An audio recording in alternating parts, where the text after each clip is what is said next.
ono onya adwene de obedi watem wadi honorable Kennedy Japan atem saa e ma afi ekoso osofo panyin sofo pong Duncan Williams so na bre kokodu Duncan Williams so ne de party timi be issue statement e disassociate yourself from it na esimu sign na odi Kennedy Japan atem ne de party na timi am dissociate themselves from it. Dr. Baumia clean as far as Abronye is concerned. Because so you clean their own member bibi and men who say atem the honorable Kennedy Japan no or no on fuaso. Ne utterances and behavior and be or NPP ni because we know NPP when he insulted Archbishop Duncan Williams yet yan ye ka say NPP for issue statement no mo condemn sadin Felix Owusu Japan num J Kufo num Nanadu Danko Akufo-Addo num Hakba Owusu Agyeman num e hifa na what is obi di obi atem in as much as say there why no a offense because if you read section 207 of our Criminal Offences Act it talks about offensive conduct conducive to breach of peace. Apart from that, you know, what makes you think say ubeti be the insult and we need power at the ama NPP?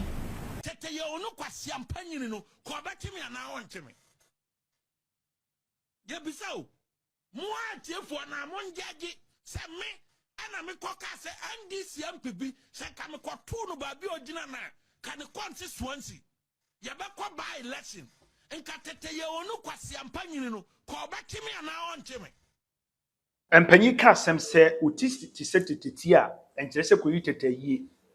Young name Abronye, Hame Bafu Abronye, NPP, Regional, Bono Regional Chairman. Now, saying some more there to that, and Nama, Jesse Obesia, a similar way and Penipa, Nipa and Pen of one sem. Ama and a wako P. A Ghana Police Service a catchy.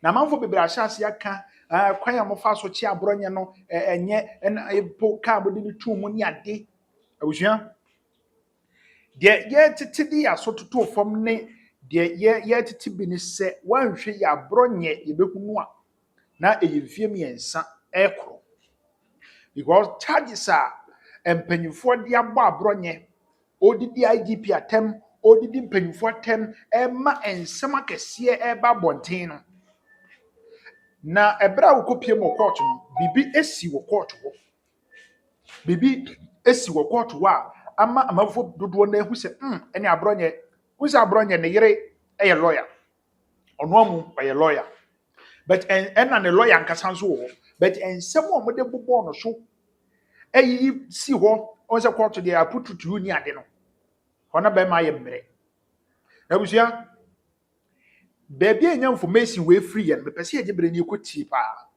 ye tie nei obia eka na wo sa kɔ remand ye nim se chama wuntumi kɔye a wo no akasa bie na si aduasa mienu 32 akesi su bi pose baby ade no kɔye no na wo nim se wo wawie wo nim se wiase abawie because na de wo kunu no na edin sa ajenkwa na nso ombechi no onso ba wa idi Abronye ene I say, or so or my invite no. But before that, no, young Kodyinkuti Sema, man for Eka, and if Abronye 3 years and over, I would dino, a dinner de neco. Now, no any queen nika, they are Sembea, young Kodyinkuti, natural conversation. I am minim say honorable Kennedy Japan, ebe winning elections, no. But the Meniko Hun or Western North, no, could you? Many ajekeke me who say ampa and that's all my MPP. You see a place like Akontomra 2023 a bra can Japan air honum no the delegates who are ready to meet him no na so mo hide e baby want me ngura kroni mu kra because obi person boko akohia no na yakwo sabotage no but ene be just at barrier be wo hodo mo sa e ho na mrante ne ko board dompim echi Kennedy Japan etwi ni si from any board momome e fa kroni mu nyina ansa ne yeko ba bia yeko na asema nipa na ka nyina ye ba ko se mo de Kennedy Japan ba ya ye beto abanama mo me who be dase yeko election na ye individual be see or you see who you say NDC MPP NDC MPP but with Kennedy Japan they to now from her can say somebody Kennedy a Japan bad dia ye beto abanama mo emfa woni baby anipa no ogina utimu say obi o she NDC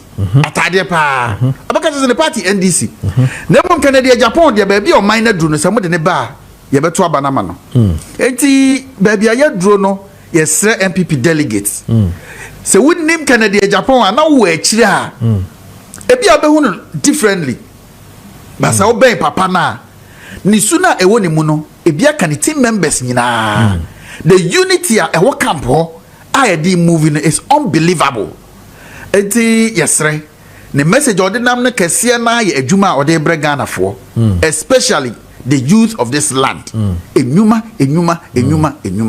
eti ma ye nhwehwe enchen kofefa unnecessary nyoma bia mamu ye konko yi bi analysis bi dabi baby aye drone ko baby ani se lusu seat no oko western north MPP or one seat pe na wo ya lusu ni nyina oko buna ya one I think one yes on one seat pe they can nyina ya use ya lusu and na zege ka no Abronye region no that's what is happening na kameno western north for crown kwa na oko hosen but ene empanyifo western north baby and we lost because of division between the chairman and then the former MP.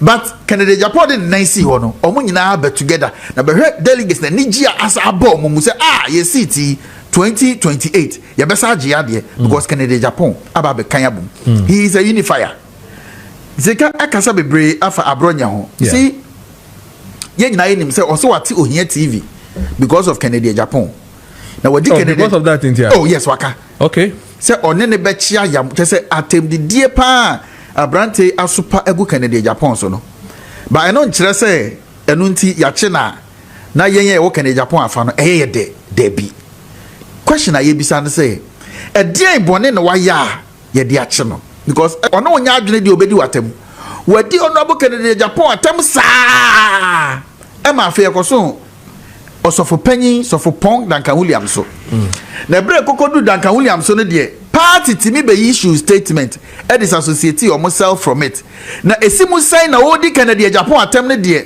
party na timi am dissociate themselves from it say ade ya woye e free party na ohu selective yi na ya na ye ni bi now obi anim so Dr. Mahmoud Bawumia camp na minua zeka e ka say Dr. Mahmoud Bawumia ke nim say Mahmoud Bawumia clean e say na say we clean there na wachidi ni ya de enya na wa mouth ma me kan panyin se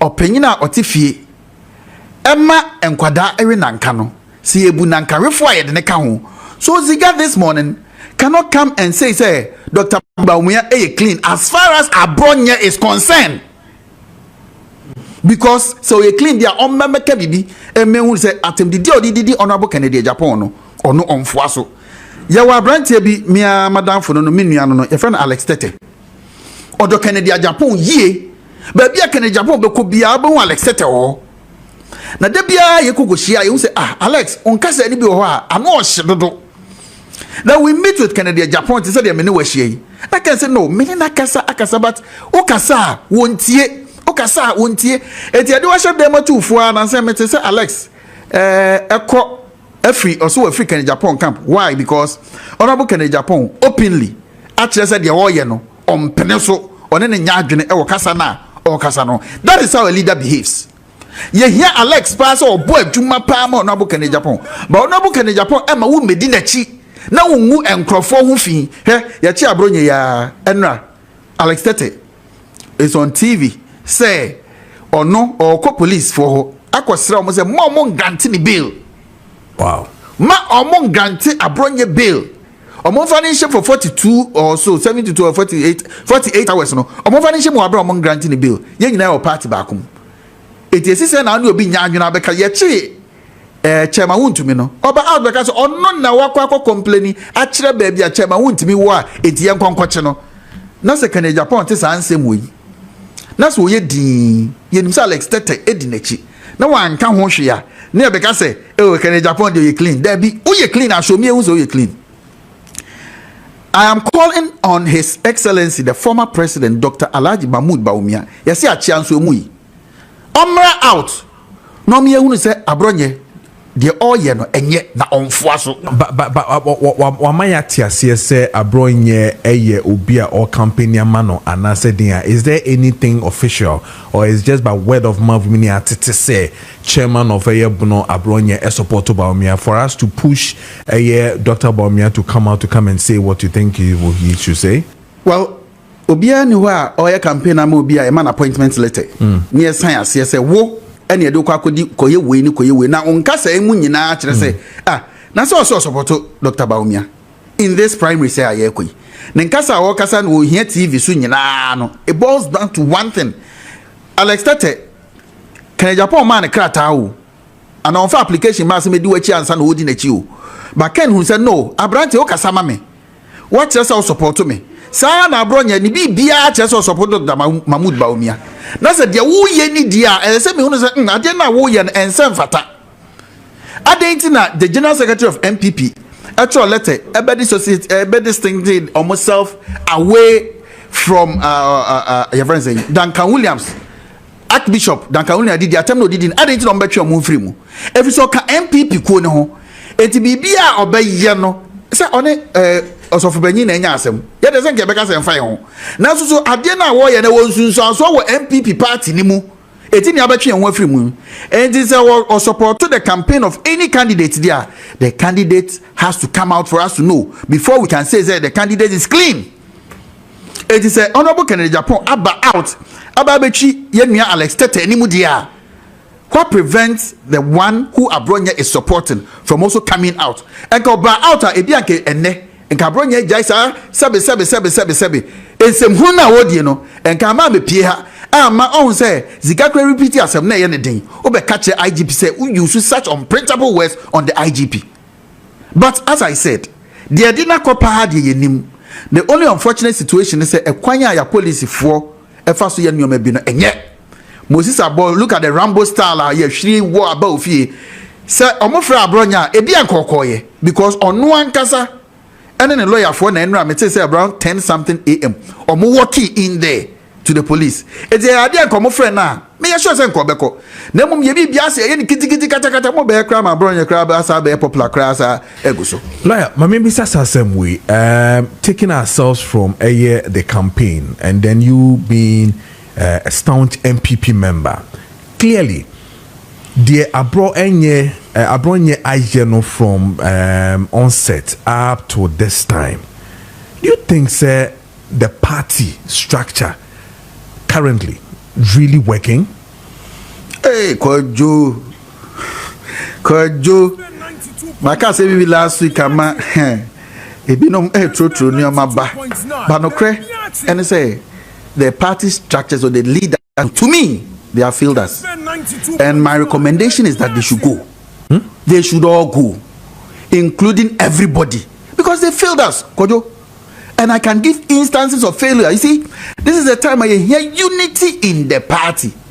But Oma demonstrators say they don't have that your friends say ahodia. Ye timi de kanokre. Na de kan party boom. Because one kanokre untimi nka party mum. I remember a typical example, even within the primaries at Ekosui. Right? Delegates ebe a conference here the your proposals etum N0nsense.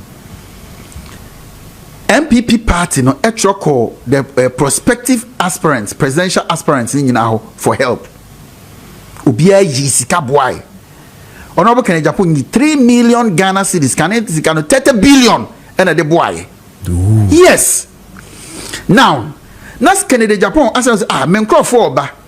Omoba bedra some year then minsumi ja omo kwan. It is a utie ni ye pa bo say nipa na ba ye no. Dr. Mahmoud Bawumia eja won kwan. Dr. Brian Champon eja won kwan. But one to Kennedy Japan there. This is what happened. What's the program here? And I think it was a Saturday. Yes, it was a Saturday. Enti Kennedy Japan aside sika odi amani nyina no. O wa na party sabe board prim kokokokoko.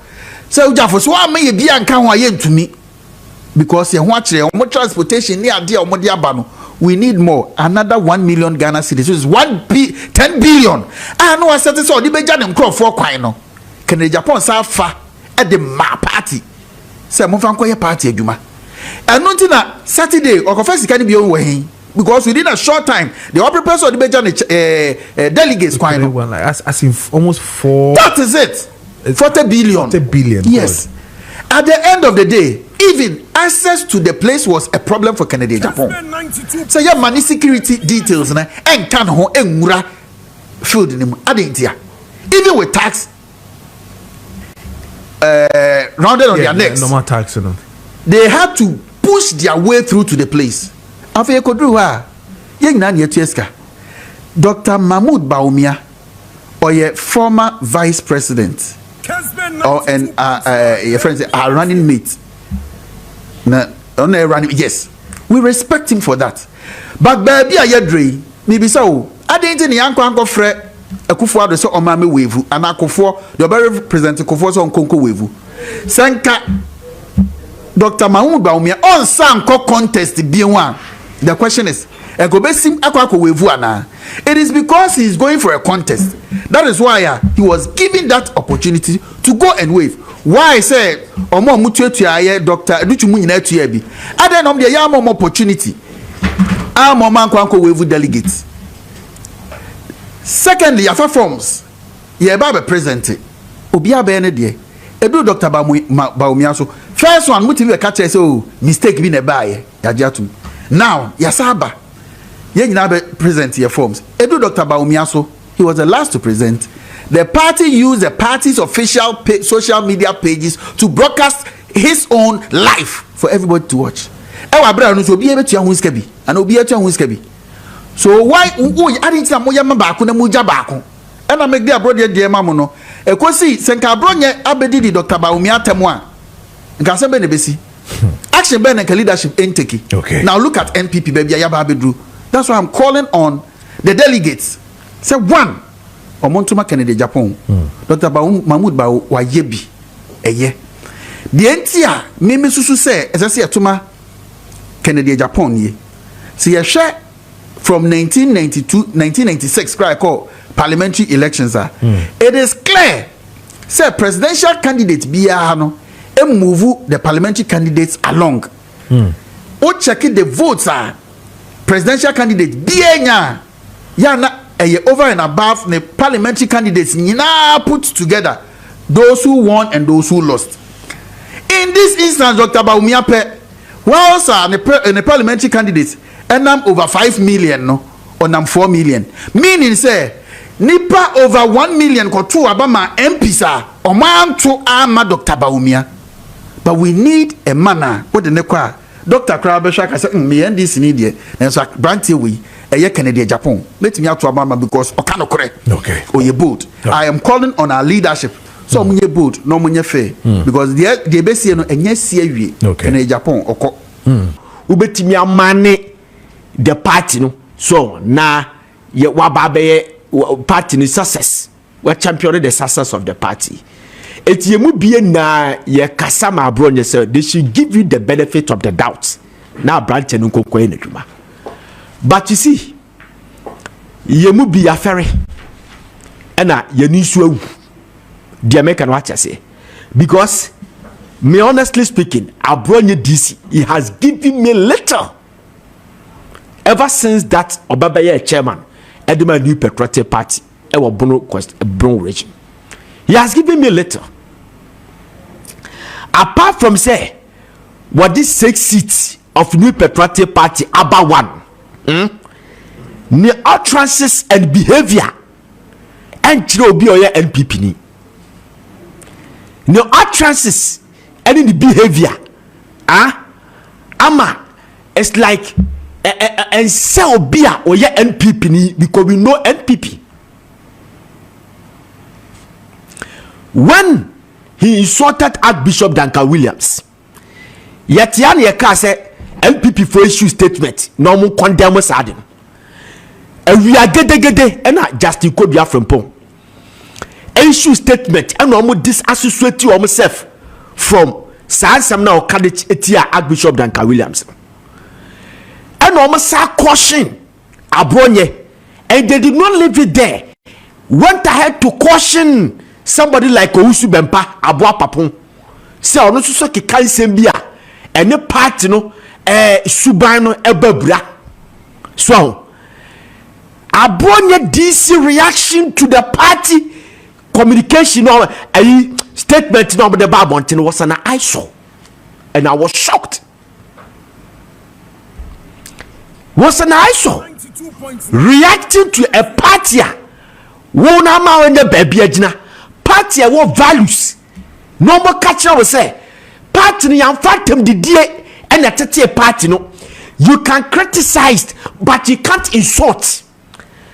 People can go and change the reaction of Abronye DC. Was so bad, and I was highly disappointed in your friend said the Council of Elders of New Patriotic Party. Say they couldn't call this guy to put him order. Share party be on the values. Until say Abronye DC mo beba see him no.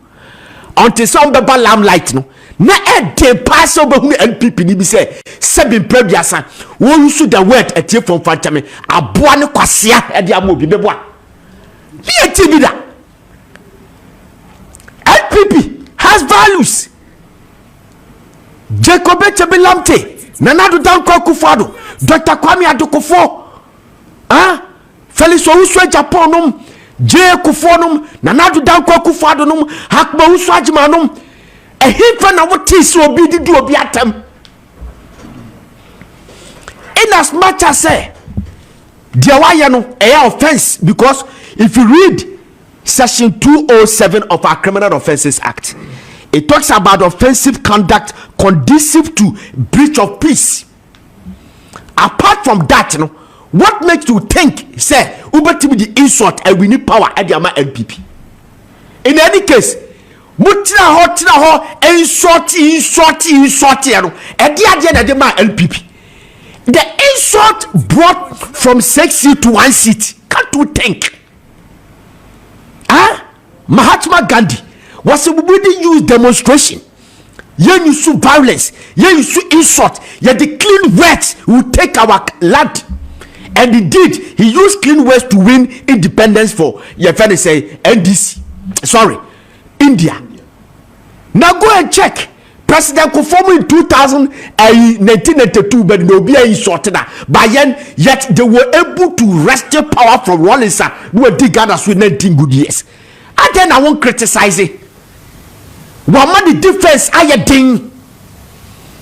Because maybe no, and no more cost for this country. Some of us may press because a ya say obi bia yenka obi die jo ya ne aka ya chimosi sabo ya cheche ma wuntumi ya che frantic comedy ya che wa jollof ya che some of them what ya sama ya de ache onu bia time but akwa ni nam ho papa ya efa dey say ayi kwame ayi do akoka no angel fm say mo dey acid akwa kogugu aeroplane. The guy is still sitting there. Obi an caution obi an frame etu ye NPP ni aka unu se ba bia wadu no wa ba ba ye an orphan. Okay, the American watch say wa ba ba ye an orphan. The show kasa mu ye in as much as say me supported the arrest na ekoso no Abronye this is the defense na ding. How can you describe? Call your IGP, Inspector General of Police, sabi previous sabi previous say Yohonu kwasiano Jesus Christ everybody here kwase country edia na aba edia tumi an yepe. Now I'm sad because you see me Dr. Baumia me benepa ne kofa catch me say they akwane ye no ompe me na me catch wrong say the team Baumia calling me to order several times. Samasa, Dr. Baumia is a clean person. You cannot insult to wrest power for Dr. Baumia. He doesn't like that. Okay. It's even quite a bro crowd. They wanted to cut him off. Or bro region. Because Dr. Baumia is a clean person. On pay insult. And you cannot insult to maintain Dr. Baumia as a your father is a flag bearer.